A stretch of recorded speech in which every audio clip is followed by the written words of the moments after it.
Did John Nash ever meet Albert Einstein? Did the beautiful mind ever meet the beautiful brain? To determine this, we must first see if they lived at the same time. Einstein was born on March 14, 1879, and lived in this building in Ulm, Germany. Nash was born June 13, 1928, and lived in this house in Bluefield, West Virginia. So they overlapped chronologically for 27 years, from 1928 to 1955. So far, so good. Einstein died on April 16, 1955.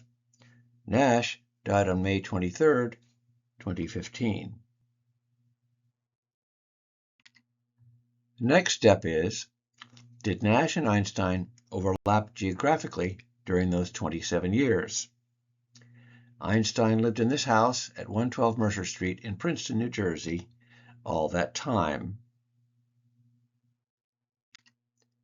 From 1928 until 1948, John Nash was in West Virginia, then went to college at the Carnegie Institute of Technology, now Carnegie Mellon, in Pittsburgh, where he earned his BS and Master's, finishing at the age of 20.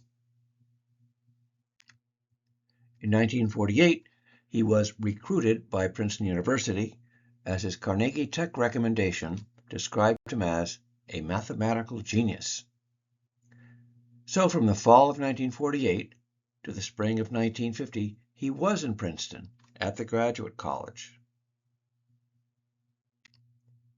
From 1950 to 1951, he worked at the Rand Corporation in Santa Monica, California, then at MIT in Cambridge, Massachusetts, from 1951 to 1959.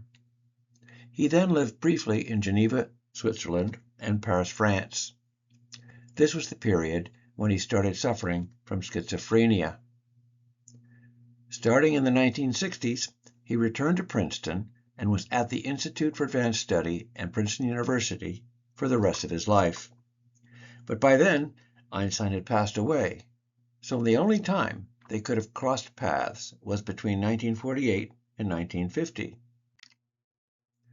Let's zero in on that 2-year period in Princeton when Nash and Einstein overlapped chronologically and geographically.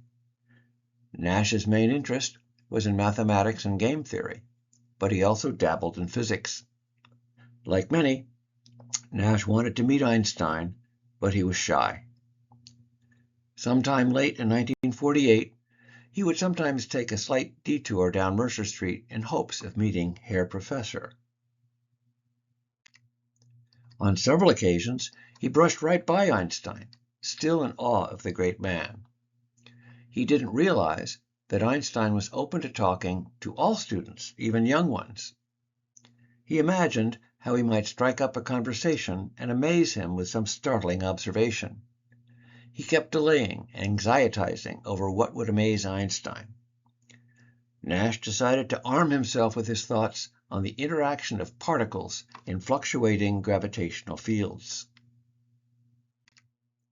So, finally, girding his loins, summoning up every ounce of his courage, Nash went to Fold Hall at the Institute for Advanced Study to Einstein's office and knocked on the door. Einstein, with his wild, uncombed hair, in an old sweater, kindly beckoned him in and asked what Nash wanted. Nash proceeded to the blackboard and started filling it with equations, while Einstein patiently listened for 1 hour. Then Einstein simply said, "You had better study more physics, young man." Nash left, tail between his legs. Little did Einstein know that Nash would go on to write his PhD thesis not on physics, but on non-cooperative games, and that 46 years later, in 1994, that young man would win a Nobel Prize in economic sciences. That prize was based on his Nash equilibrium game theory. Nor would Einstein know that right on the heels of Nash winning the Norwegian Abel Prize, considered the Nobel Prize of Mathematics, on May 13, 2015, in a cab with his wife on the way back from Norway, traveling from the airport, they were in a tragic fatal crash on the New Jersey Turnpike, just a few miles from their home in Princeton.